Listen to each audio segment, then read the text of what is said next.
ያለው ይሄ ጎርፍ የዋጣው መኪና እና አንተ ምንድነው የሚያገናኛችሁ? እስቲ እባክህ ንገረን። እንግዲህ መድኃኔዓለምን ለማመስገን የሚጠቅም ከሆነ ላንሳው እንጂ ብዙ አንስቼው አላውቅም። የዛሬ 9 ዓመት ይመስለኛል አሳሳ ወደምትባል ከተማ ለአገልግሎት ሄደን ነበር። ትንሽ ወደ ውስጥ የኪሎ ሜትሮቹን አላስታውስም። ወደ አንድ ገጠር መንገድ የማህበረ ቅዱሳን የሐዊረ ሕይወት ጉባኤ ተዘጋጅቶ ከተማዋም ላይ ጉባኤ አለ። ወደ ገጠር ከተማም ጉባኤ ነበረ እና የኦሮምኛ መምህር ሰባኪ ወንድማችን መምህር ዳንኤል ቡላ ነበረ። እኔ ነበር፣ ቀሲስ እስጢፋኖስ ነበረ። ብቻ በጣም ጥሩ ልዩ አገልግሎት ነበር። እልም ያለ ገጠር ውስጥ ገብተን ነበር ያገለገልነው። በጣም የገጠር ገበሬዎች ጋር ነበር አገልግሎቱ የነበረው። ሙሉ ቀን ነበር እዛ የዋልነው። በጣም ጥሩ አገልግሎት አገለገል።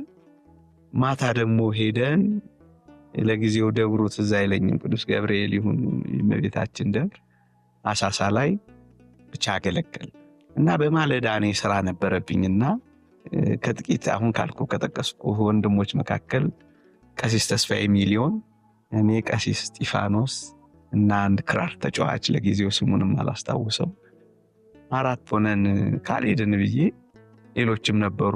እነሱ ከኋላ ቀሩ።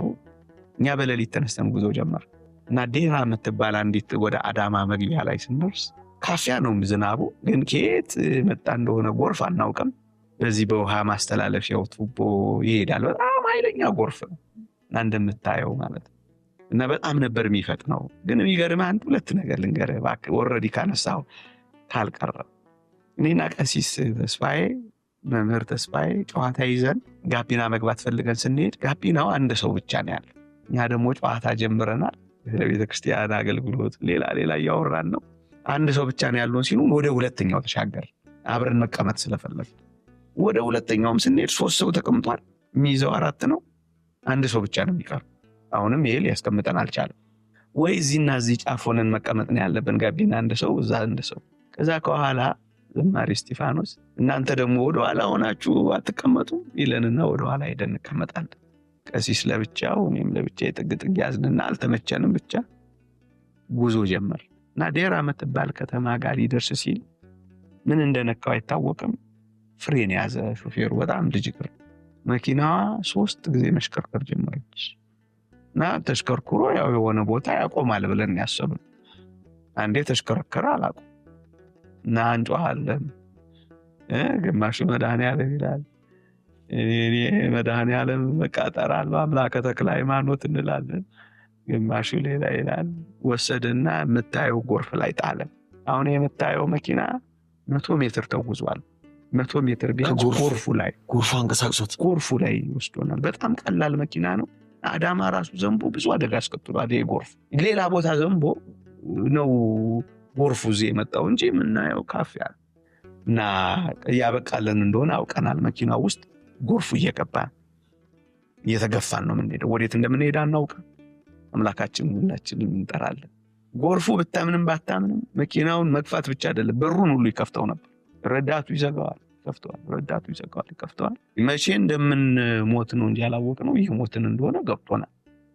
እና ከዛ በኋላ ሄደና አሁን የምታየው ጫፍ ላይ ምን እንደያዘው አይታወቅም። ትንሽዬ ኩርባ ነበር ያዘው። ከዛ እንንጫጫ ያው እዛ ውስጥ ጫጫለ እና ትልልቅ አረጋውያንም ነበሩ። ከዛ ትንሽ ተያዘ። አላፊ አግዳሚው ሁሉ ቆመ። እንደምታየው ገመድ ወረወሩልን። በመስኮት መውጣት ጀመር እና እኔማ ሁለተኛው ሶስተኛ የወጣሁት የምታየኝ እኔ ነኝ። እና ስወጣ የገባው ነው የሚመስለው ወንዝ ውስጥ አይተኮ እና እኔ ይቀረስ አይቀረስ አላውቅም። ያው ብቻ ወጣን። ዴራ መድኃኔዓለም አለ በቀጥታ ዛኔ ፖሊስ ጣቢያ ወሰዱ። ከዛ መጨረሻ ስናጣራ ጋቢና ላይ የነበረ አንድ ሰው እኛ ልንገባበት የነበረ፣ ከጋቢና ኋላ ደግሞ የነበረች አንዲት እህት ጎርፍ ወስዷቸዋል። እና እኛ ከወጣን በኋላ ይሄ የምታየው መኪና ገደል ውስጥ ገባ። ያዘው ደለል ለቀቅ፣ መኪናው ሄደ፣ ገባ፣ ወደ ውስጥ ገባ። እና የከተማይቱ ወንዞች ቆሻሻ ማጠራቀሚያ ቦታ ነው።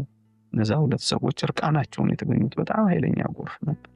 ማንም እስከ ቅርብ ጊዜ ከዛ ወጣ ተናቀ ማንም አያውቅም። ልብሴን ቀየርኩ። ቪዲዮ እንዴት ልታገኙ ቻልክ? እኔ አላገኘሁትም እውነት ለመናገር። ከዛ አንድ ቀን ቤተሰብ የተሰበሰበበት የቤተሰብ ስብስብ ማህበር ሆኖ ወንድሞቼ ቁጭ ብለው ይህን ቪዲዮ እያዩ ይጫጫሃል ማለት ገብቷል አይገርም እኔን እያዩ እኮ ነው የኛው ገብቷል ይባባላሉ። ምንድነው እንደዚህ የሚባባሉት ብዬ ማየት ሳየው እኔው ነኝ ገብቷል የሚሉት እኔ ተቀበልኳቸውና ደንግጬ ነው መኝታ ቤት ገብቼ ያለው የኔው ጉድ ነው።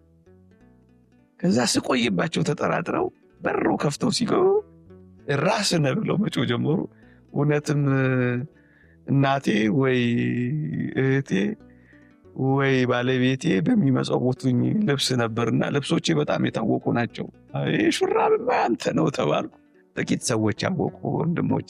ከዛ ባለቤቴ ያወቀችው የዛሬ ዓመት ነው። ምክንያቱም ይህን ጉድ ካየች ትከለክለኛለች አገልግሎት ብዬ አላወቀችም። የሚገርምህ ሰኔ 27 ነው እንደዚህ ሆነው። በሳምንቱ ሐምሌ 2 የባለቤቴ እናት አረፉ። ታመው ነበረ እና እኔ አንዴ አረፌ ቢሆን እና እግዚአብሔር እንግዲህ ከዛ በሳምንቱ እንግዲህ ምን ሊሆን እንደሚችል አስብ እና በዚህ ውስጥ ረቂቅ የእግዚአብሔር ስራዎች እንዳሉ ይሰማኛል አስባለሁ። ከዛ በኋላ ግን አንድ ነገር ልንገርምና ማለት ካነሳው ካልቀረ ባይነሳ ይወድ ነበር። ግን እግዚአብሔርን ለማድነቅ ለማመስገን ከሆነ እንጂ ለብዙ ሰዎች አልተናገርኩም። አንዲት ቅድም የነገርኩህ አንዲት እህት ሰንበት ትምህርት ቤት ጓደኛ ያልኩ ሰኔ 27 ማነው 27 እየደወለች አንተ እድሜ ተጨመረልህ ልጅ ትለኛለች። በጠዋት ሄድክ ቤተክርስቲያን ትለኛለች። እህቴም እንደምታስታውሰኛለች አልፎ አልፎና እውነት ነው እድሜ ተጨመረልን ሞት አይተንን ይወጣል ካሁን ገባን እያልን የተረፍን ሰዎች ነንና እግዚአብሔርን እዚህ አመሰግናለሁ።